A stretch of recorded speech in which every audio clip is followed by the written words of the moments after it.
With all the remote work and empty commercial buildings in the city of San Francisco, if you were the mayor, how would you fix this problem? We're going to start with you, Leon.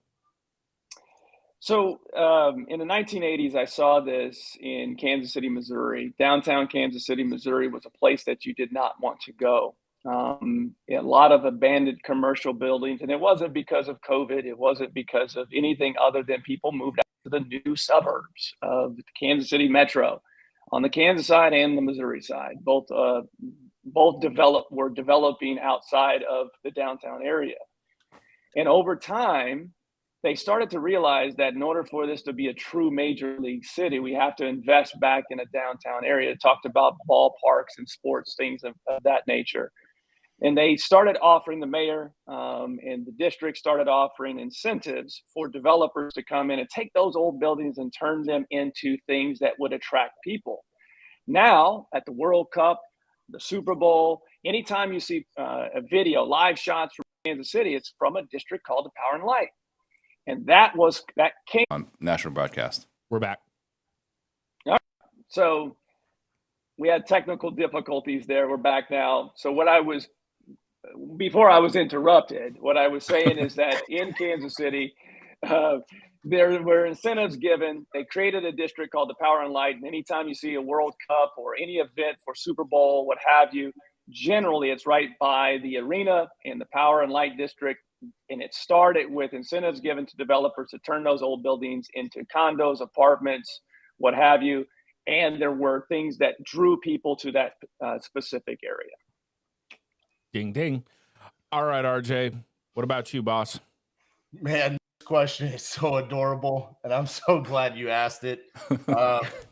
First and foremost, I would not be the mayor of San Francisco, California, because I'm a Republican. So I just wouldn't have been elected, okay? But let's just say they come to their senses, and they do elect me as mayor of San Francisco. The first thing I'm going to do is I'm going to call the mayor of Oakland, and I'm going to say, hey, we really need to clean up the crime problem that we have. So that's going to be step number one, because if you have a worse crime rate in LA and New York, and specifically property crime, you should probably clean that up. So let's start there. The next thing is, imagine if there was a group of people out there that specialized in taking vacant, distressed properties, and you could come up with programs to incentivize them to fix this problem for you. For example, real estate investors with a program that maybe incentivizes them on less taxes that they have to pay, like the 1031 exchange. Oh my God, is that the thing that the Democrats are wanting to get rid of? These are the things that need to happen. Just like Leon said, incentivize the people to come in and revitalize the vacant, distressed properties, whether they're converting it to multifamily or just revitalizing it to a new part of downtown for commercial or retail or whatever. There needs to be an incentive package to real estate investors to come in and fix your fuck ups. There's RJ Bates, always good for ratings. All right, CJ, what are your thoughts? Go ahead and slide in with your electric train over there. What you got? Yeah, I mean, those are interesting Trump points right there. But look, I'll give the right answer here. And I guess RJ said it the other week. I'm probably the only person on this panel that could have a future in politics because nobody knows the obvious answer. You're talking about one of the most expensive housing cities in the entire country.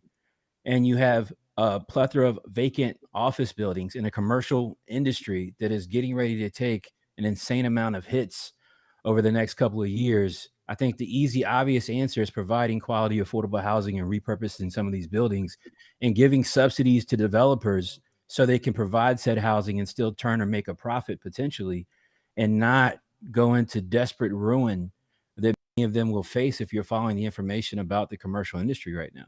And so if I was mayor, I would try to create some incentives, whether it's state, federally funded, that could get some money to developers to repurpose some of these buildings. Because let's face it, right? Like, they're trying to get people back to work right now, and it's not working, right? People don't want to go back to work in a post-COVID society. So what are they saying? hey, at least do 2 days out of the week, right? And you have all these landlords that are getting leases torn up by all these huge Fortune 500 companies. That's going to start trickling down to small businesses.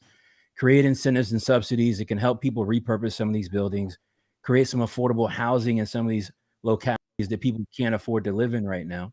And before the Republican RJ chimes in post my answer, affordable, I don't know how much you read over there, all right, but affordability doesn't mean low income, all right?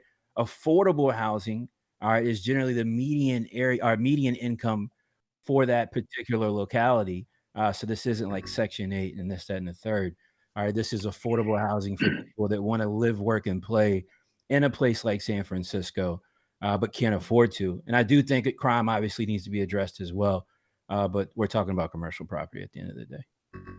All right. Let's give Steve a chance here. All right, Steve, chime in. How are we fixing San Fran? I think it's pretty simple. I don't think we really need to provide a bunch of incentives. San Francisco was a very beautiful city, right? You go there, you visit, you're in awe as you're crossing the bridge to visit it. The weather is one of the best in the world. It is a very desirable area. You don't need to incentivize people to go there. You just need to create conditions where people aren't afraid to be there. So I think it's a matter of just cleaning up the crime and enforcing the laws. I think that's really all it comes down to, right? People will invest if they feel safe there. You know, you read some of these employees, like businesses closing. It's like, I had to close that location because my employees didn't feel safe going to work.